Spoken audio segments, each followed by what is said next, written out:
ప్రవీణ్ పగడాల. ఈ పేరు వినగానే ఒక బలమైన గొంతు గుర్తొస్తోంది. కాని కేవలం 45 ఏళ్లకే ఆయన అకాల మరణం, అది తెలుగు సమాజంలో ఒక పెద్ద ప్రకంపననే సృష్టించింది. సో ఈరోజు మనం ఆగిపోయిన ఆ స్వరం వెనుకున్న కథ ఏంటి, ఆ వారసత్వం ఏంటి అన్నది కాస్త లోతుగా చూద్దాం. అసలు పాయింట్ ఇదే కదా, ఒకే ఒక్క వ్యక్తి మరణం ఎన్నో రకాలుగా విడిపోయిన ఒక కమ్యూనిటీని ఎలా ఒకటిగా చేర్చగలిగింది. ఇది మామూలు ప్రశ్న కాదు, ఆయన జీవితం చుట్టూ అల్లుకున్న ఒక పెద్ద మిస్ట్రీ. సో ఈ మిస్ట్రీని ఛేదించడానికే ఈరోజు మన ఈ ప్రయత్నం. ఆయన మరణం తర్వాత జరిగిందసలు నమ్మలేనిది. ఒకరికొకరు పరిచయం లేని వాళ్లు, ఎప్పుడూ కలుసుకోని పాస్టర్లు అందరూ వేల సంఖ్యలో తరలివచ్చారు. అసలు ఎందుకిలా? ఎందుకు వేలాది మంది వచ్చారు? ఈ ప్రశ్నకు సమాధానం కావాలంటే మనం ఆయన కథలోకి వెళ్లాల్సిందే. సరే, అయితే ఈ కథను మనం ఆయన మరణం నుంచే మొదలు పెడదాం. ఎందుకంటే ఆ వార్త బయటికి రాగానే అసలు ఏం జరిగిందో, ఎలాంటి షాక్ క్రియేట్ అయ్యిందో ముందు చూద్దాం. 45, జస్ట్ 45 ఏళ్ళు. ఇంకా ఎంతో భవిష్యత్తుంది, ఎన్నో చేయాలి అనుకునే వయసు. కాని అన్ని ప్రశ్నల్ని వదిలేసి ఆ స్వరం ఆగిపోయింది. నిజానికి ఆయన కథలో మొదటి అతిపెద్ద విషాదమిదే. మార్చి 25, ఆ ఒక్క తేదీ ఒక వ్యక్తి కథను సడన్గా ముగించేసింది. ఆయన మరణం వెనుక ఉన్నది ఒక మిస్టరీ. అయితే ఆయన ప్రభావం వెనుక ఉన్న కారణాలు అర్థం కావాలంటే ఆయన లైఫ్ జర్నీ చూడాలి. అది కూడా ఒక తిరుగుబాటుతో మొదలైంది.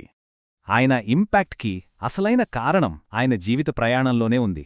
ఒక రెబల్ లాంటి వ్యక్తి ఒక లక్ష్యం వైపు ఎలా ప్రయాణించాడు, ఆ ట్రాన్స్ఫర్మేషన్ ఏంటో ఇప్పుడు చూద్దాం. ఆయన ప్రారంభం చాలా చాలా సంక్లిష్టమైనది. ముస్లిం తండ్రి, క్యాథలిక్ తల్లి, యవ్వనమంతా తిరుగుబాటు, గొడవలు, చెడు అలవాట్లు. ఒక రకంగా చెప్పాలంటే చాలా కష్టమైన ఆరంభం. అయితే ఆ తర్వాత ఆయన మారిన తీరుకి ఇది కంప్లీట్ ఆపోజిట్. అందుకే ఈ బ్యాక్గ్రౌండ్ తెలిస్తేనే ఆయనలో వచ్చిన మార్పు ఎంత పెద్దదో మనకి అర్థమవుతుంది. ఇక్కడే అసలు టర్నింగ్ పాయింట్ ఉంది. టీనేజ్ చివర్లో ఒక మీటింగ్కి వెళ్తే ఒక పాస్టర్ అన్నారు, "నువ్వు ఈ లోకానికి వెలుగు" అని. అంతే, ఆ ఒక్క మాట చాలు, ఆయనలో ఒక పెద్ద మార్పు మొదలైంది. ఆ తర్వాత ఒక విజన్, తనకు అస్సలు తెలియని ఇండోర్ నగరానికి వెళ్లమని. కేవలం 2 జతల బట్టలతో అక్కడికి వెళ్ళి నెల రోజుల్లో హిందీ అనర్ఘలంగా నేర్చుకున్నారు. ఆ తర్వాత తన మిషన్కి సపోర్ట్ చేసిన పాస్టర్ కూతురి జెసికాతో పెళ్లి. చూశారా, ఒక సమస్యాత్మక యువకుడు ఒక లక్ష్యమున్న వ్యక్తిగా ఎలా మారాడో. ఆ ఒక్క మాట, ఆ విజన్ ఆయన జీవితాన్ని పూర్తిగా మార్చేశాయి. సరే, ఇది ఆయన వ్యక్తిగత జీవితం. కాని ఆయన జీవితంలో మరో ముఖ్యమైన పార్టుంది. అదే ఆయన ప్రొఫెషన్. ఆయన వ్యాపారాన్ని ఎప్పుడూ లాభం కోసం చూడలేదు, దాన్ని ఒక మిషన్గా మార్చారు. అదేలాగో చూద్దాం. 7 ఇది జస్ట్ ఒక నంబర్ కాదు. ఒక చిన్న ఊరు నుంచి వచ్చిన వ్యక్తి ప్రపంచవ్యాప్తంగా 7 ఇంటర్నేషనల్ సాఫ్ట్వేర్ కంపెనీలు స్థాపించాడంటే ఆయన బిజినెస్ స్కిల్స్ ఎలాంటివో మనం అర్థం చేసుకోవచ్చు. అమెరికా, యూకే, సింగపూర్, చిలీ, చివరికి ఆఫ్ఘనిస్తాన్లో కూడా, పూణే, హైదరాబాద్ ఎలాగూ ఉన్నాయి. ఆయన వ్యాపార సామ్రాజ్యం ఎంతలా విస్తరించిందో చూడండి. ఈ గ్లోబల్ రీచ్ వెనుక ఒక పెద్ద లక్ష్యముంది. ఆయనతో పనిచేసిన ఒక ఆయన చెప్పిన మాట ఇది. ఆయన ఫిలాసఫీ చాలా సింపుల్ అంట. బిజినెస్ అనేది మిషన్ లాంటిది కాదు, బిజినెస్ అనేది మిషన్ కోసం. అంటే సంపాదించడం ఇంపార్టెంటే, కాని ఆ సంపాదన దేనికోసం అనేది ఇంకా ఇంపార్టెంట్. ఆయనకు ప్రాఫిట్ అనేది డెస్టినేషన్ కాదు, కేవలం ఒక దారి మాత్రమే. మరి ఆ మిషన్ ఏంటి అంటే ఇదే, అనాథాశ్రమాలు, పేదలకు సహాయం. కోవిడ్ టైంలో పాస్టర్లకు నెలనెలా సరుకులు, సహాయం అందించడం, మణిపూర్లో రిలీఫ్ ఎఫర్ట్స్కి సపోర్ట్ చేయడం.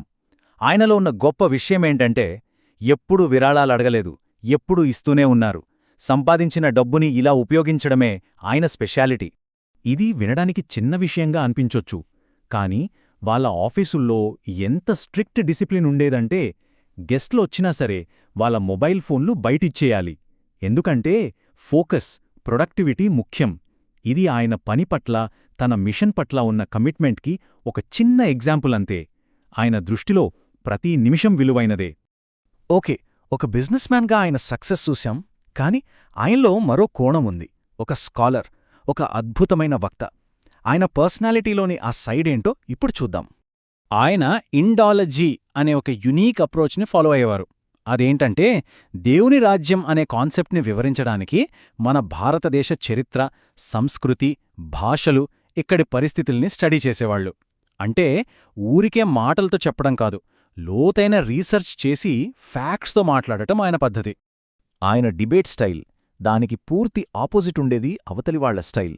అవతలివాళ్లు ఎమోషనల్గా, అగ్రెసివ్గా మాట్లాడితే ఈయన మాత్రం నవ్వుతూ చాలా ప్రశాంతంగా ఉండేవారు. వాళ్లు రెచ్చగొట్టేలా మాట్లాడినా ఈయన లాజిక్తో, ఆధారాలతో సమాధానం చెప్పేవారు. వాళ్లది ఆవేశమైతే ఈయనది పాండిత్యం. ఈ తేడామే ఆయన్ని అంత ఎఫెక్టివ్గా మార్చింది. ఆయనతో పనిచేసిన ఒకాయనంటారు, ప్రవీణ్ క్రిస్టియన్ టెలివిజన్కి హర్ష భోగ్లే లాంటివాడు అని. ఎంత కూల్గా ఉంటాడంటే ఎలాంటి టెన్షన్ చూపించకుండా ఎంత కాంట్రవర్షియల్ డిస్కషన్ అయినా చాలా ఈజీగా హ్యాండిల్ చేసేవాడు. ఈ ఒక్క పోలిక చాలు ఆయన ప్రొఫెషనలిజం అర్థం చేసుకోవడానికి. ఇంకొక ఆయనైతే అంటారు, ఆయన నవ్వే ముఖం చూస్తే నాకు అసూయగా ఉంటుంది. ఏం జరిగినా, ఎవరు ఎంత రెచ్చగొట్టినా నవ్వుతూనే డీల్ చేసేవాడు అని. నిజమే కదా? అంత ప్రెషర్లో కూడా ఆ నవ్వు మెయింటైన్ చేయడమంటే అదే కదా అందరికీ ఆయనంతలా గుర్తుండేలా చేసిందే. సరే, ఇన్ని చూశాం. ఆయన జీవిత ప్రయాణం, ఆయన పని, ఆయన వ్యక్తిత్వం.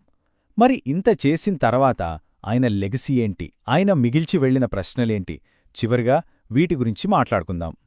ఆయన సమకాలికులు ఆయన్ని ఒక తరానికి బలమైన స్వరం అని పిలుస్తారు. ఆయన పని సమాజంలో సోషల్, పొలిటికల్ విషయాలపై ఒక కొత్త అవేర్నెస్ తీసుకొచ్చింది. ఆయన మాటలు చాలామందిలో కొత్త ఆలోచనలు రేకెత్తించాయి. కానీ ఆ స్వరం మధ్యలోనే ఆగిపోయింది. ఆయన మరణం ఒక మిస్టరీ అని అంటారు. ఇంత త్వరగా ఆగిపోయిన ఒక స్వరం, దాని వారసత్వమేమిటి? ఈ ప్రశ్నతోనే మిమ్మల్ని వదిలేస్తున్నాను. ఆలోచించండి.